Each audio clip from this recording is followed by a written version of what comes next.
All right, so get ready because we are about to dive deep into a career path that might just be perfect for any bookworms listening out there. Mm-hmm. We're taking a look at the life of a literary scholar. Okay.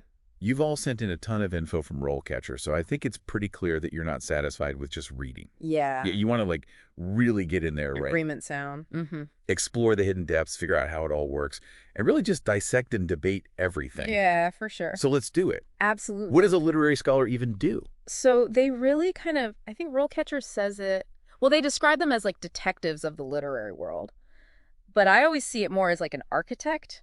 Oh, Where you're really trying to like rebuild or like reconstruct the scaffolding interesting. of a novel or a poem or even an entire movement. Wow, I like that a lot. Yeah. So it's not even just reading between the lines. It's trying to understand like why those lines are even there in the first place. So how do you become the architect? What does that path look like? Is it all like dusty libraries and tweed jackets? I mean, there might be some of that depending on the specialization, but really it's like a blend of research and analysis and communication. Okay. So it's kind of like this three-pronged approach. So you've got to do the research right. You're looking at historical archives, critical essays, contemporary reviews, even things like fan interpretations. Wait, fan interpretations, like that holds weight in academia. Well, it's all about context, right? So like those fan theories, blog posts, those online discussions, they can actually offer really fascinating insights into how a work of literature resonates with readers across different cultures and different time periods. Okay. It's not about saying that those interpretations are right. It's more about understanding like the different viewpoints I see.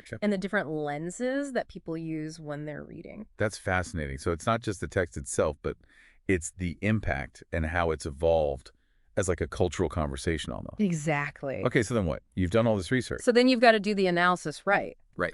So that's where you connect the dots, you identify patterns, and you try to extract meaning from all of that research that you've done. Okay. So you might focus on a particular theme, you might focus on a historical period, you might even focus on just one author's like particular quirks. So it's like very detail oriented. It is. It's like being a detective almost. Yeah, exactly. Think of Sherlock Holmes. You would notice like a scuff mark on a shoe or a little bit of ink on a fingertip. Right. It's the same thing that literary scholars do, but they do it with language and symbolism and historical context and even like the rhythm of the writing. So you've got the research, you've got the analysis. What's the final piece of the puzzle? Communication. Of course. You've got to communicate those ideas to other people. And I'm not talking about writing some dusty dissertation that sits in the university archives. It's about publishing articles in journals, writing book reviews, maybe even doing a podcast. Now you're speaking my language.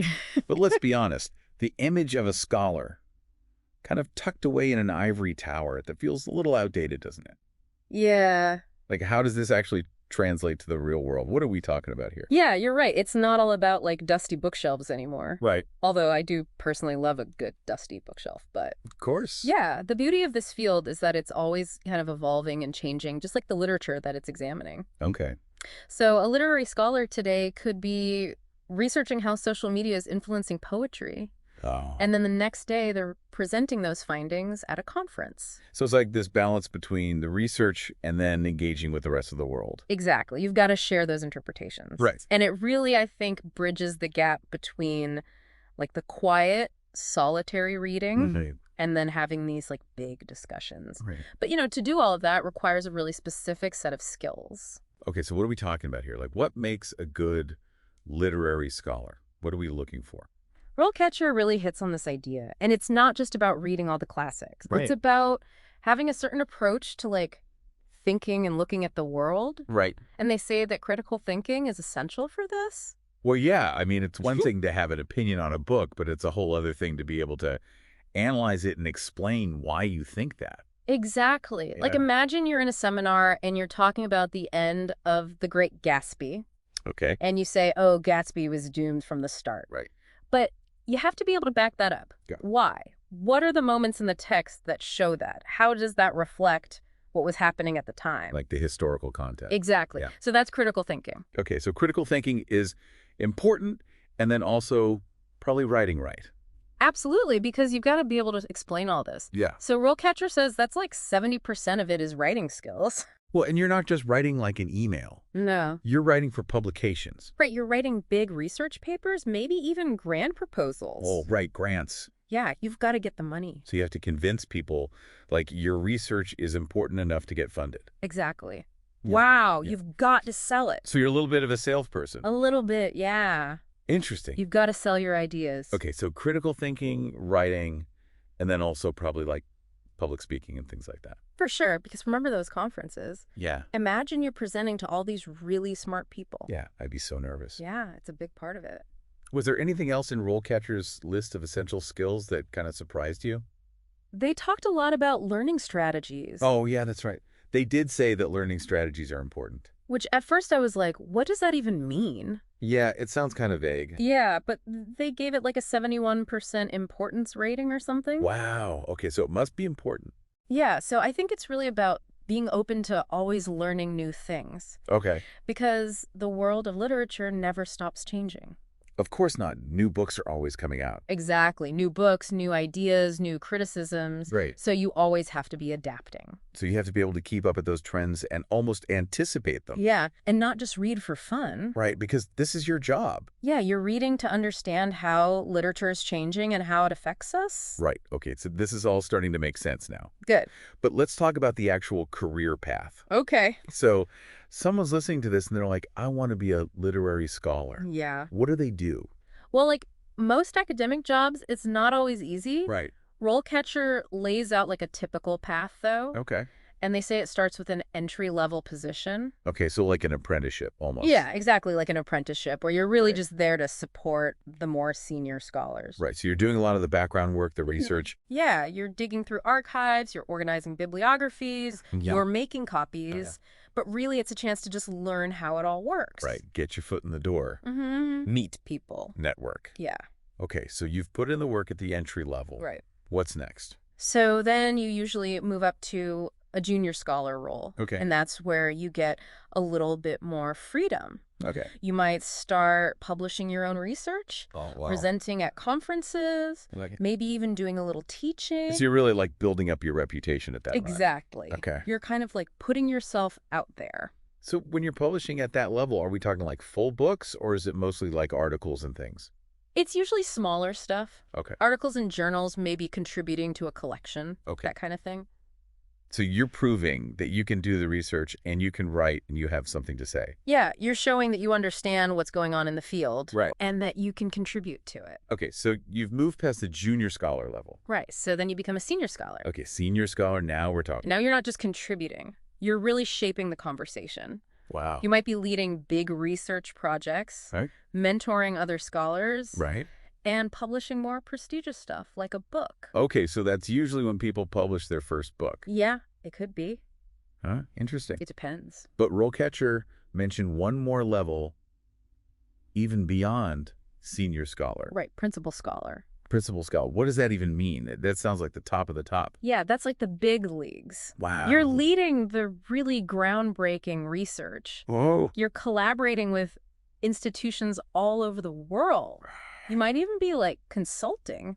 Wow, so you're like a celebrity almost Kind of. in the world of literary scholarship. Yeah, you're like the go-to person. That's incredible. Yeah, it's a long road to get there, though. Okay, so let's talk about that road. Oh. Because it's one thing to want to be a literary scholar. Right. It's another thing to actually get the job. Exactly, because it's really competitive. Yeah. But RoleCatcher had some good tips about the job market. Okay, like what?